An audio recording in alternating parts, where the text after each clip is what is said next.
So Stone Cold Steve Austin is nowhere to be found, and Paul Heyman forgot to bring the fax machine, or forgot to plug it in, so we're all left in the dark. No, whatever will we do? I'm John Winton with the Retro Review WWE Smackdown from October 4, 2001. Heading towards No Mercy 2001, off in the distance is Survivor Series 2001, and the end of this dumpster fire of an invasion angle that I've covered before and said it was missed opportunity after car crash of the Final Destination 2 pile-up times infinity. My whole point is they could have done so much better, even though there were some good moments. Let me know your thoughts on this show in the comments, please. Mobile, Alabama is the host city for this particular SmackDown that actually had a good pace to it. Now, I don't know if everything was necessarily good, but it wasn't a dull show, I will say that. So the Alliance is in the ring. Shane McMahon says, well, you have to respect what is right, and that is giving Stone Cold Steve Austin his opportunity to get another shot at Kurt Angle and the WWF Championship.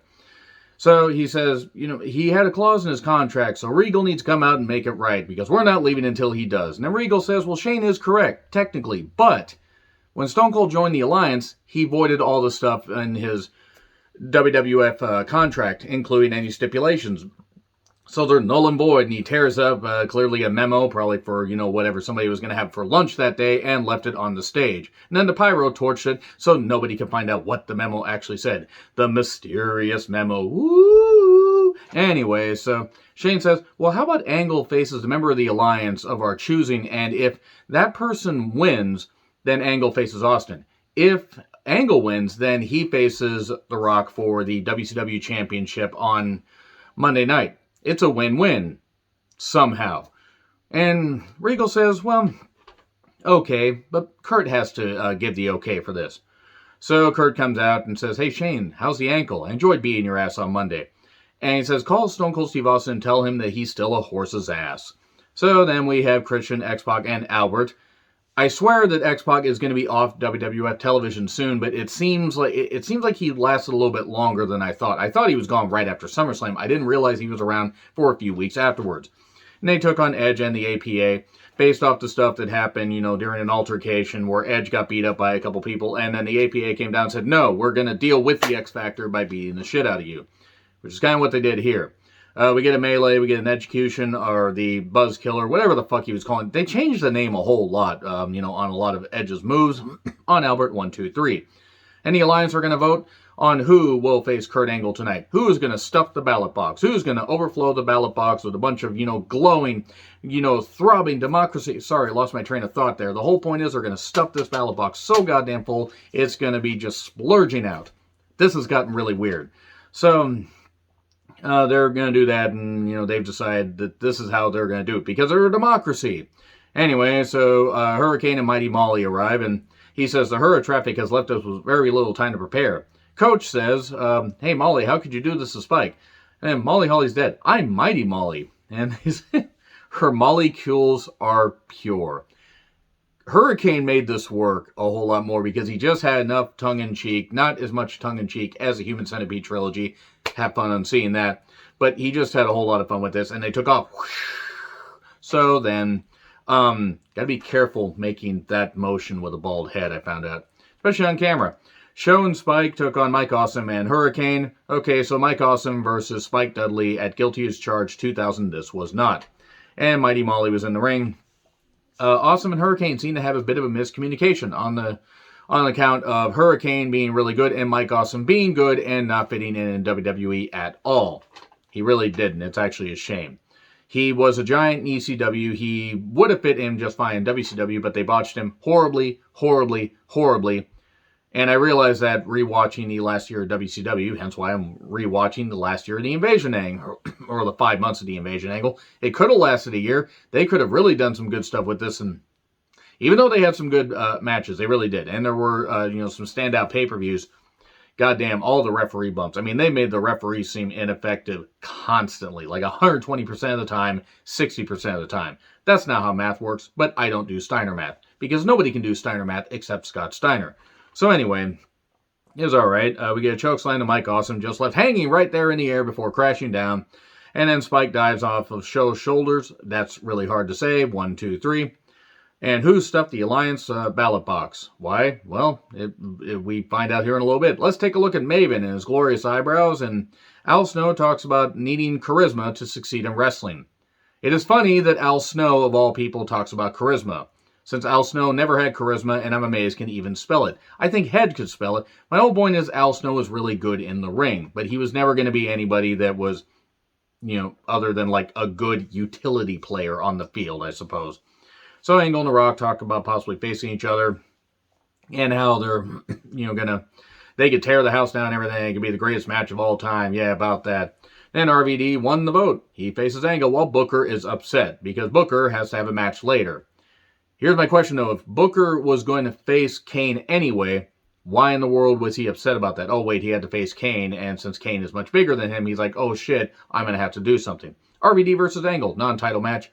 So if RVD wins, Angle has to face Austin. If Angle wins, he faces The Rock on Raw. Okay, fine, hook for a stipulation. Good pace. Nice near falls to start. The step spot comes into play. Angle is bleeding quite a bit. RVD kept the pace up and kept the aggression up.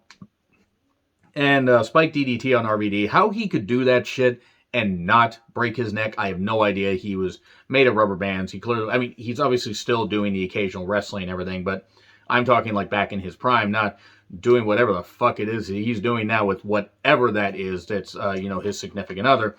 But anyway, missed 5-star and Angle slam, but Nick Patrick pulls the referee out. And then Mike Chioda, who's going to be part of a 6-man tag opposite Nick Patrick and the Dudleys in the main event. Yes, you heard me right. They're having 2 referees in a match.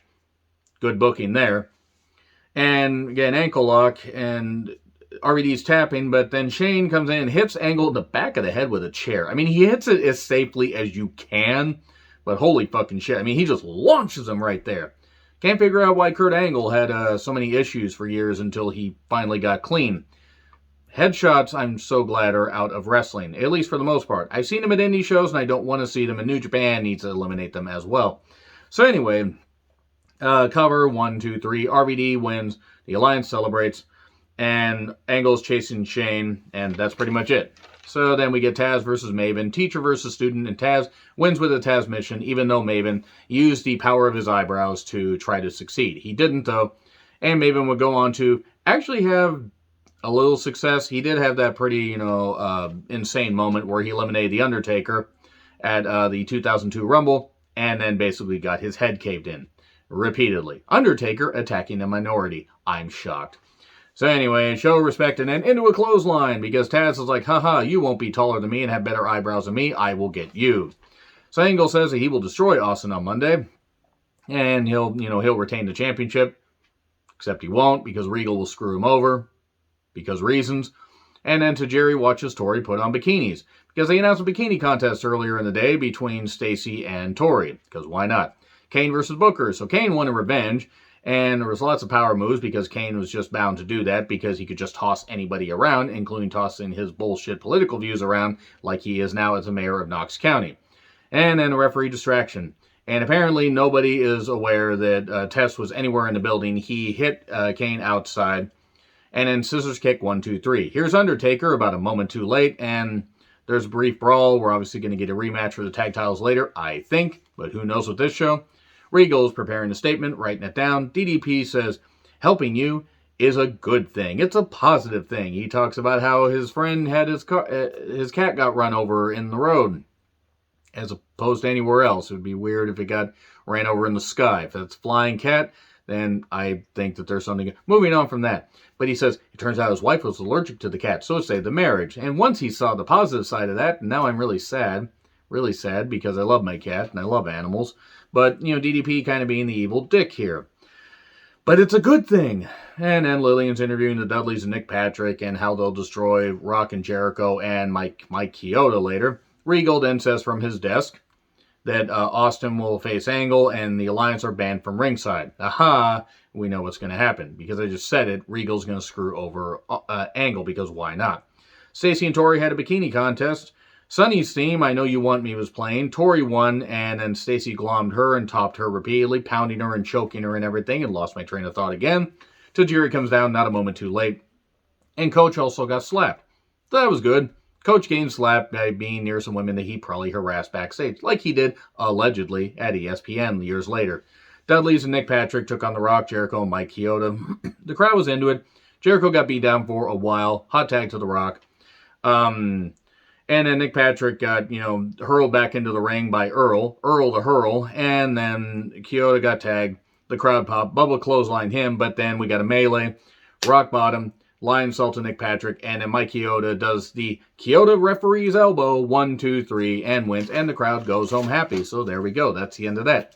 Going to continue to pump out these retro reviews because the G1 Climax from New Japan is coming up in just a few weeks, and I'm going to try to get through all of October. And at this pace, hell, I might get into November. Anyway, let me know your thoughts in the comments. Like, share, subscribe, Twitter handle in the description. I'm John Ritlin. I'll see you soon.